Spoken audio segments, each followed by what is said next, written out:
জুলাই গণঅভ্যুত্থানের বর্ষপূর্তিকাল ২০২৪ সালের ৫ আগস্ট ছাত্র জনতার অভ্যুত্থানের পতন ঘটে স্বৈরাচার শেখ হাসিনার সরকারের।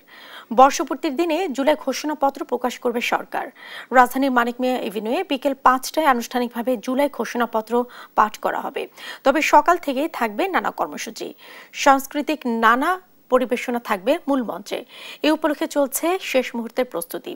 মানিক মিয়া এভিনিউয়ে সেচ ভবনের উল্টো পাশে তৈরি হচ্ছে মঞ্চ, চলছে আশেপাশের এলাকার সাজসজ্জাও।